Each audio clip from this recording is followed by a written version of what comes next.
Assalamualaikum warahmatullahi wabarakatuh.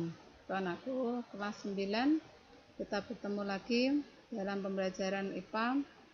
Pagi ini sebelum kita belajar, kita membaca basmalah sama-sama. Bismillahirrahmanirrahim.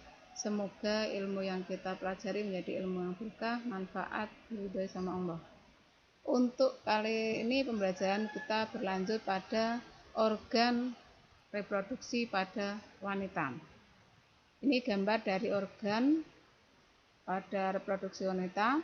Gambar ini menunjukkan, bisa kamu lihat, inilah organ reproduksi pada wanita.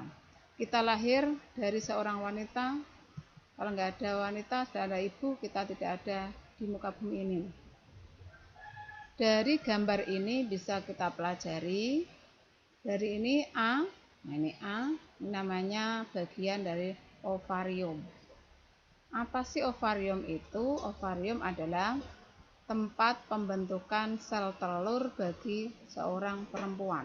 Ini ya, ini tempatnya. Kemudian bagian B, bagian B ini ya, ini namanya B. Ini namanya tuba falopi atau saluran rahim. Kemudian ini yang C, bisa kamu lihat nama-nama dari itu ya, ovarium. Yang C bisa kamu lihat namanya yang C, infundibulus. Ini merupakan pangkal dari tuba falopi. Ini fungsinya adalah, nanti ada fungsinya dari gambar ini, bisa kamu lihat. Nah, ini dia menjuntai, dia menangkap sel telur yang dikeluarkan ovarium ya. Kemudian berjalan menuju ke tuba falopi ini. Di ini tuba falopi ini tempat namanya perkembangan dari sel telur tadi.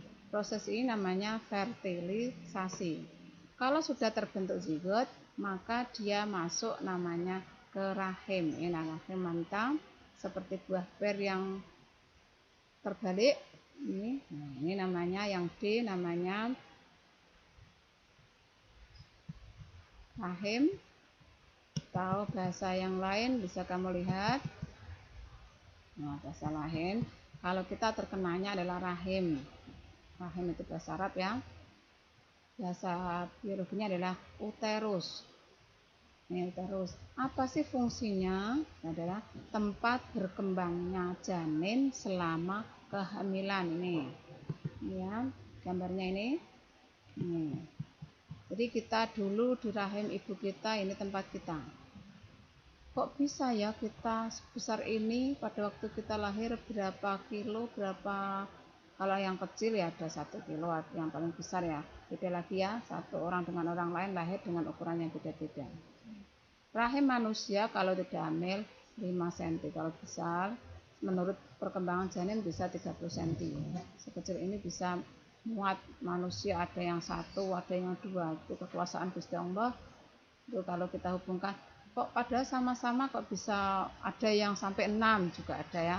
Ada rahim manusia ukurannya. Nah, yang E ini, bagian yang E ini namanya endometrium. Ini dinding rahim, dindingnya ini namanya endometrium yang E, bagian E. Sebenarnya apa sih fungsinya endometrium? Ini nanti dengan berkembangnya pada waktu ibu hamil, dia membentuk plasenta. Plasenta ini fungsinya adalah memberi nutrisi pada janin pada waktu berkembang pada kandungan ibu atau di rahim ibu. Kemudian yang G, kita punya, ini ada salurannya dari rahim, salurannya keluar. Ini mulut rahim, namanya adalah serviks. Kemudian yang F, F ini apa sih? F adalah vagina, organ seorang wanita yang menuju keluar, tempat lahirnya bayi pada waktu kita lahir ini lewat sini. Nah, itu namanya vagina. Coba kita lihat tulisannya ovarium. Nah, dari gambar itu kita sudah kita lihat gambarnya. Itu ovarium, struktur berbentuk seperti telur, berjumlah 2 buah. Jadi seorang perempuan itu punya ovarium jumlahnya 2. Apakah sama dia? Sama-sama maksudnya dua varium itu selalu sama mengeluarkan sel telurnya bergantian, ya. Itu bergantian mengeluarkan sel telur. Jadi terletak di samping kanan dan kiri rahim seorang wanita.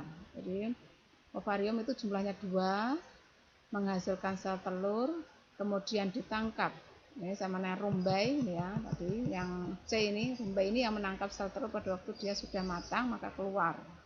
Kemudian ditangkap namanya rumbai ini, yang namanya bahasa biologinya adalah tadi yang sudah saya terangkan. Nah, di sini adalah infundibulus. Ya, struktur berjumbai dan merupakan pangkal dari tuba Fallopi. Kemudian yang B tadi namanya tuba Fallopi atau bahasa lain adalah oviduct. Itu panjangnya berapa ini? Ada 10 cm yang menghubungkan ovarium dengan rahim. Jadi dia menghubungkan antara tempat pembentukan sel telur dengan rahim seorang wanita. Kemudian rahim, ya, tempat fungsinya adalah tempat janin pada waktu kehamilan. Kalau seorang perempuan yang belum hamil, fungsinya apa? Tadi ada endometriumnya. Ya, endometrium itu adalah lapisan yang membatasi rongga rahim dan meluruh saat menstruasi. Jadi endometrium itu menebal terus tuh. Jadi pada waktu sel telur sudah terbentuk masuk nenggone tuba Fallopi kemudian masuk ke rahim, endometrium ini menebal terus. Kalau nggak ada sperma yang masuk maka ini nanti endometriumnya meluruh menjadi namanya menstruasi seorang wanita. Jadi anak yang sudah menghasilkan sel telur umurnya mungkin baru 12 tahun, 13 tahun, apakah bisa hamil? Kalau dia ada masuk dalam sperma masuk bisa hamil karena dia sudah menghasilkan sel telur. Kalau nggak ada maka dia luruh menjadi darah menstruasi. Jadi ini lanjut ke vagina. Saluran yang menghubungkan lingkungan luar dengan rahim, saluran mengalirnya darah menstruasi, saluran keluarnya ini fungsinya ya vagina pada organ perempuan, organ wanita. Sekarang tadi ada serviks yang gambar itu yang D, itu apa fungsinya? Struktur rahim bagian bawah yang menyempit dan membuka ke arah vagina ini. Ini namanya serviks. Jadi seorang perempuan ada namanya serviks. Ya. Begitulah pembelajaran kali ini untuk anak-anakku kelas 9 organ reproduksi pada wanita. Semoga menjadi ilmu pembimbing kita agar kita tidak terjerumus ke dalam hal-hal yang tidak baik untuk kedepannya.